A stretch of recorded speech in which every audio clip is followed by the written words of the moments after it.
السلام عليكم ورحمة الله وبركاته، يا رب تكونوا بخير. إن شاء الله هنعمل مع بعض النهاردة القراقيش زي ما انتوا شايفين، ناعمة ومقرمشة في نفس الوقت، وهقول لكم على سر القرمشة والنعومة بتاعتها، وإن شاء الله هتعجبكم.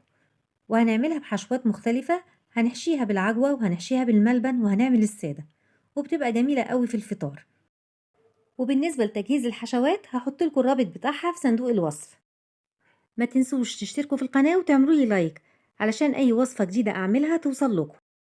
ويلا بينا نشوف الطريقة. كيلو دقيق منخول، كوباية سمنة، 3/4 كوباية زيت، كوباية لبن، نص كوباية مية. أنا هضيف شرش اللبن، لو ما عندكيش شرش اللبن حطي عادي نص كوباية مية، مفيش أي مشكلة. 3 معالق كبار سكر، معلقتين كبار نشا، 3 معالق كبار سمسم متحمص، معلقة كبيرة شمر، معلقة كبيرة ينسون، معلقة كبيرة خميرة فورية، معلقة صغيرة بيكنج باودر، معلقة صغيرة ملح. أول حاجة هبتدي أحمص اليانسون. أهم حاجة اليانسون تكوني منقياه كويس، وبنحمصه علشان يبتدي يطلع ريحته الجميلة. ما بياخدش وقت على النار، يدوبك ما بيكملش دقيقة وبيكون خلاص ريحته ابتدت تظهر، وأول ما تظهر خلاص هترفعيه من على النار. وهنحمص الشمر وهنقلبه على النار، ما بياخدش برضو وقت زي اليانسون، شوية وأول ما ريحته تبتدي تظهر هنرفعه من على النار.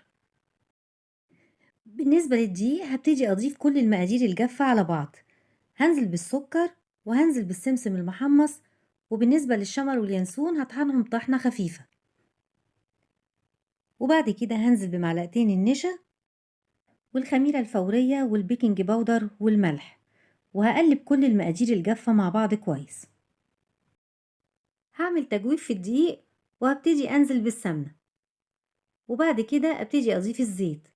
الزيت هو اللي بيخلي القراقيش مقرمشة، لأن لو كنت حطيت سمنة بس كان هيبقى ناعم، مش هيبقى فيه سنة القرمشة اللي أنا عايزاها.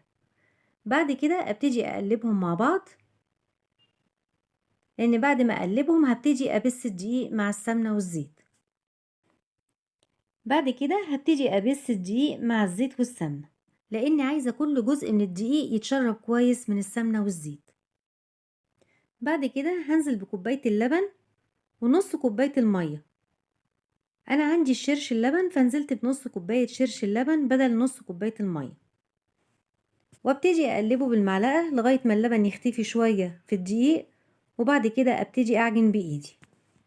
اهم حاجه مرحله العجن انك انت تعجنيه كويس جدا، تفضلي تعجني فيه لغايه ما تلاقي العجينه لمت معاكي من الطبق، هتلاقي الطبق نظيف ما فيهوش اي بواقي من العجين او الدقيق، كده يبقى انت ضمنتي انك عجنتي العجينه كويس. كده خلاص انا عجنت العجينه كويس، وزي ما انتوا شايفين قوام العجينه عامل ازاي. هنقدر كده بالشكل ده ان احنا نشكله.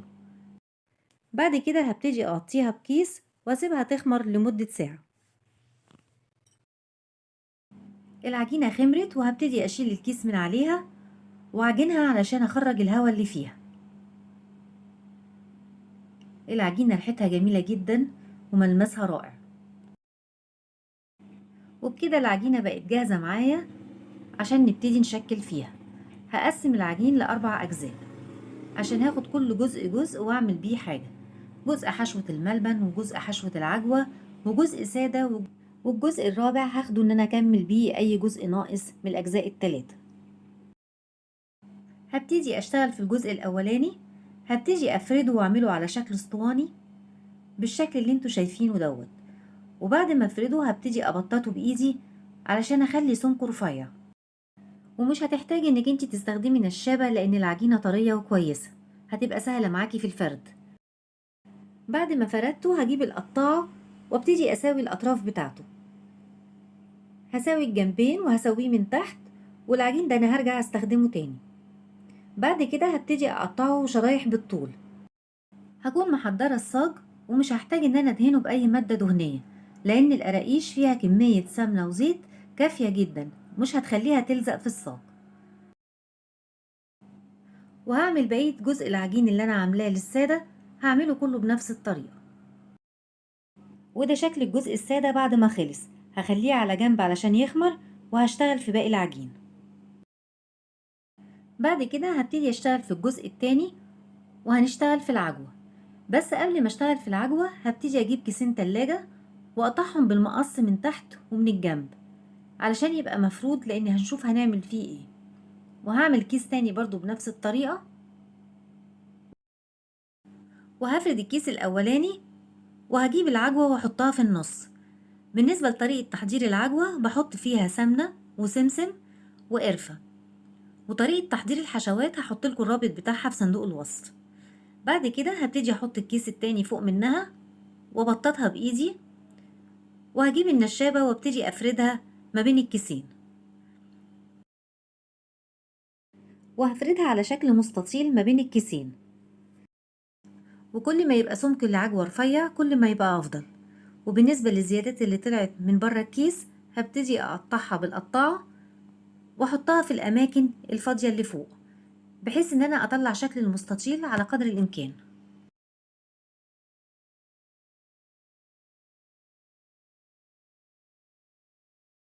وكده خلاص العجوة بقت جاهزة معايا. هتني الكيس على 2 وهوريكم سمكها بقى رفيع قد ايه.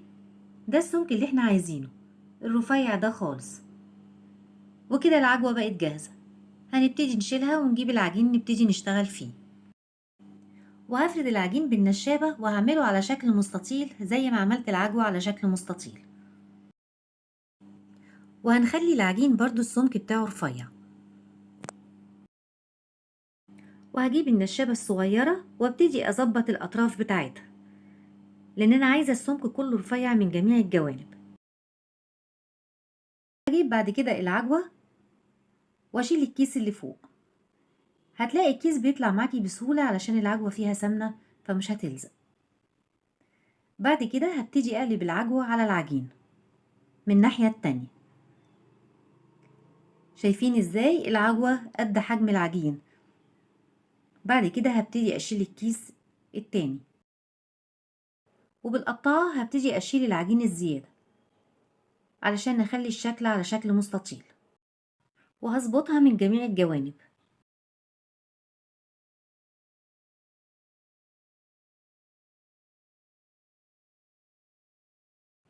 بعد ما سويت الشكل هبتدي ابرم العجين مع التمر برمة خفيفة.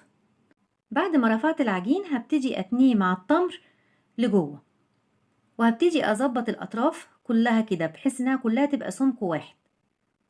بعد ما ظبطت هبتدي الفها كمان لفة صغيرة، وابتدي بايدي اضغط عليها ضغطة خفيفة، وبالقطاعة هبتدي اقطع. هبتدي ابعده شوية علشان اكمل تقفيله. هبتدي اكمل برم علشان اخلي الفتحة ديت لتحت. ابرمه كويس، وبعد ما برمته هبتدي اضغط عليه ضغطة خفيفة، وهقلبه الناحية التانية علشان اقفله من تحت كويس. هبتدي بالعجين اسحب واضغط بحيث ان انا اغطي كل العجوة اللي موجودة، عشان لما تدخل الفرن العجوة ما تتحرقش. ولو معرفتيش تلمي العجين على العجوة ممكن تعملي بالعجين اللي باقي معاكي شريط رفيع وتحطيه فوق منه وتضغطي عليه ضغطة خفيفة وهو هيمسك في العجين.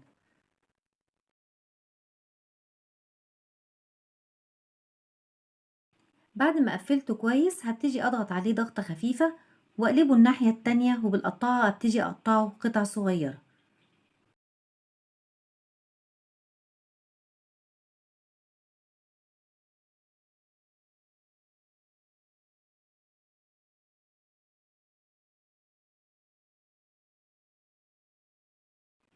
شايفين شكله عامل ازاي؟ شكله جميل جدا. بعد كده هرصه في الصاج، وهعمل الكمية كلها بنفس الطريقة. هنبتدي نعمل مع بعض اخر حشوة.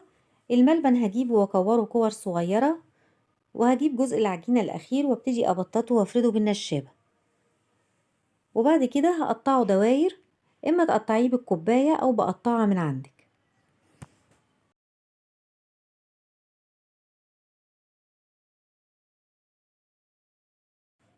وهبتدي اشيل العجين الزيادة وهرجع استخدمه تاني. هبتدي اخد دايرة وهحط كورة من كور الملبن فيها، وابتدي اقفل عليها كويس، واتأكد ان انا قفلت كويس عليها علشان ما تفتحش في الفرن. وبعد كده هبتدي اضغط عليها ضغطة خفيفة واحطها في الصاج.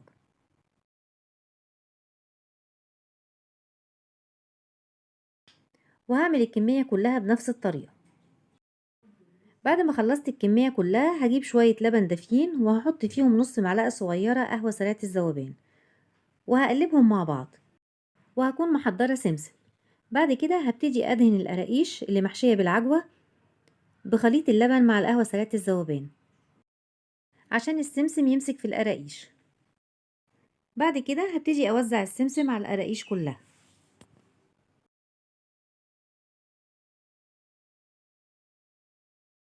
وده شكل القراقيش بعد ما خلصتها. وبالنسبة للقراقيش اللي احنا حاشينها بالملبن دهنتها باللبن والقهوة سريعة الذوبان ووزعت عليها جوز الهند، وهسيبها ترتاح لمدة ربع ساعة، وبعد كده هكون مسخنة الفرن كويس جدا قبل ما ادخلها، وهسويها على درجة حرارة 200. وده شكله بعد ما استوى وطلع من الفرن زي ما انتوا شايفين، واخد اللون الذهبي والتسوية بتاعته جميلة. ويلا بينا نقدمه. وده شكل القراقيش بعد ما خلصت. يا رب تكون عجبتكم. ما تنسوش تشتركوا في القناة وتعملوا لي لايك علشان يوصل لكم كل جديد.